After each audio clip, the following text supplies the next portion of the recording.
攻撃2ポイント。ここは渡辺から大野。ここはネイチャーメイド。このようにリバウンドを取った際攻撃をするためには一度この2ポイントサークルの外に出なく、ここで試合が再開いたします。これはトゥール。昨シーズンはシールズドットエグゼでプレー。ここは打っていく。素晴らしいショット。柴田。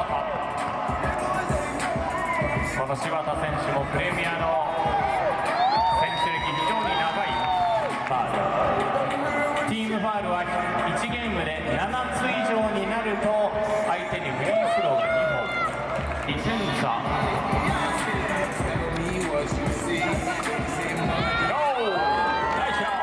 ってまいりました。ネイチャーメイドは非常にこのアウトサイド積極的に狙っている。さあネイチャーメイド差を広げる。おっと素晴らしいショット。3点差なら瞬く間にサイモンの4番の伊藤選手は非常に。さあここで3点差はサイモン。試合が動いてくるのか。ここでトゥー。ここはポイント。柴田。渡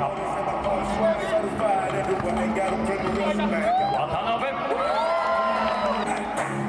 この辺り考えながらの選手交代。おー、2ポイント。ちょっと決めていきたいところ。ここでショットを放つ。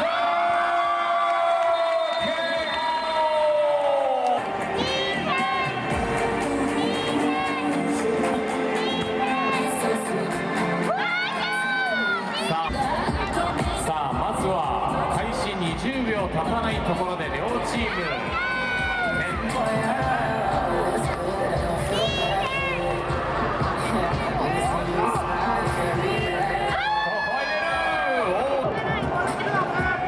さあさすがに日本代表コンビ。ここは行く。